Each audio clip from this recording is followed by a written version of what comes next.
Writing and recording for this album took place at pretty much the same time. The only songs that I had completely written, like all the parts were there prior to starting recording in January, were Fly, Beethoven, and The Resurrection, the three that I had previously released, and November, the piano solo.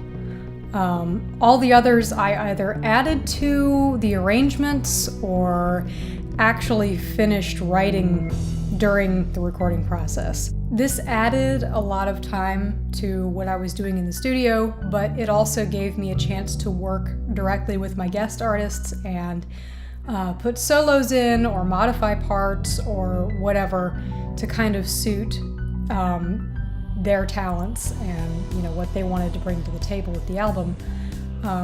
For instance, one of the songs ended up with a bass solo because I hadn't written it yet, and he wanted a bass solo. A lot of the songs that I originally planned to do when I sat down in January and I said, okay, what's going to go on this album? That changed a lot during the recording process because I never really stopped writing, and I wrote some new material that I thought, this really needs to be on the album, this really fits the theme.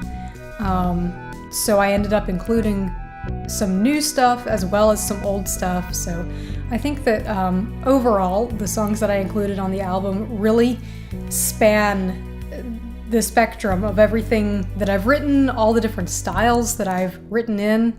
I think that was only possible because I allowed myself a lot of flexibility during the recording process to scrap songs and write new songs and kind of just incorporate the writing into the recording process. A lot of the songs contain segments that were just kind of written on the fly. A lot of the songs that have a lot of electronic elements like Warp, but also Love, the song with the big band in it. A lot of those parts were written because I was like, I want more, and I just kind of wrote in a harmony section, and I thought, oh, something might sound good on this instrument, and I kind of just wrote it on the fly while I was recording it. And especially when I was working with some of the MIDI tracks, it's very easy to just kind of write something in when it occurs to you and it's in the track now. As much as I am a planner and I really wanted to have a very specific schedule of when I was going to get things done throughout this recording process, life happens, and sometimes in good ways and sometimes in bad ways. I moved studios during the writing process, the recording process. The only songs that were recorded not in my current studio in Chapel Hill were The Resurrection and November.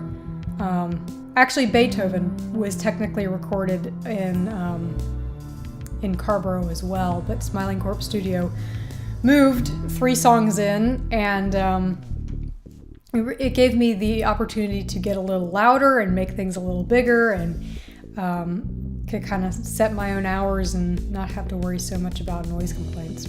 Overall, the recording process is not my favorite part of being a composer and doing an album.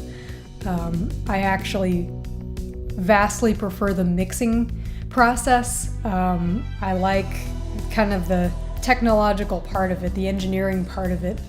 That's almost, to me, it's a little bit more creative. So I like writing a lot, and then I like kind of the finished product, but recording is definitely not my favorite thing to do. But I did have a lot of fun with kind of the experimentation that I was able to do, and also the guest artists that I had in my sessions.